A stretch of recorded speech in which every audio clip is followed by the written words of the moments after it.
Attends. Mais qu'est-ce qui se passe là? Comment ça vous quittez tous WhatsApp pour Signal? Et d'ailleurs, c'est quoi Signal? Ah, j'ai raté un épisode, c'est ça. Attends, laisse-moi 2 petites minutes, je vais me documenter un peu sur la question. Alors, WhatsApp aurait des nouvelles conditions d'utilisation. Ah ouais, lourd le dos. Alors comme ça, WhatsApp a décidé de modifier ses conditions d'utilisation?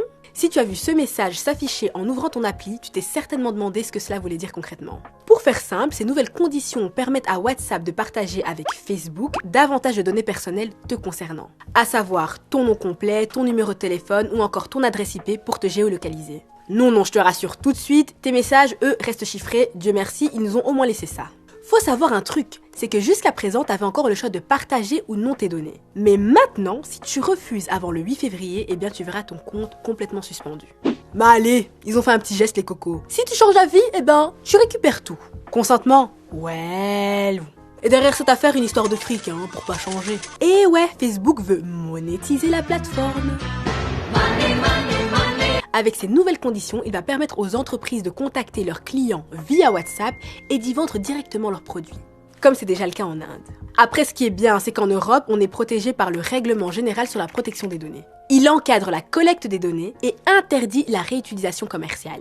Et si on en croit Facebook France, ces données, elles ne seront utilisées que pour développer les fonctionnalités offertes aux comptes professionnels WhatsApp Business. Mais bon, ça change rien au fait qu'on t'oblige quand même, quoi. Et a priori, c'est légal cette histoire, vu qu'il respecte le cadre RGPD et la notion de consentement. Quoique, si la seule façon de refuser ces modifications, c'est décider d'arrêter d'utiliser WhatsApp, on peut dire que le consentement est un peu forcé, non? Et ça nous plaît pas à nous, bien sûr. Alors certains ont trouvé une nouvelle alternative. Signal. Mais non, mais qu'est-ce que tu fais, toi? Signal. Voilà, là c'est le bon. Tu connaissais, toi? Moi, perso, pas du tout, mais après l'annonce de WhatsApp, tout le monde s'est rué dessus. Même le patron de Tesla a tweeté pour encourager son installation. Après, faut quand même dire qu'elle a été reconnue comme la messagerie la plus sécurisée du marché. Et pour le coup, le contraste est assez flagrant avec WhatsApp. Pour commencer, derrière Signal, t'as pas une grande entreprise, mais une petite fondation qui gère une petite ASBL. Ensuite, elle repose sur le protocole de chiffrement de bout en bout des messages et des appels, ce qui rend les communications inviolables. C'est d'ailleurs Signal qui a créé le protocole de cryptage utilisé par WhatsApp et Skype.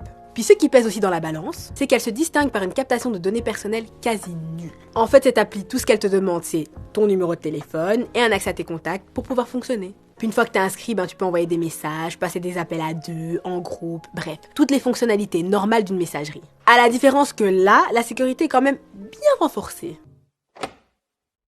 Mais franchement les gars, on est grave quoi.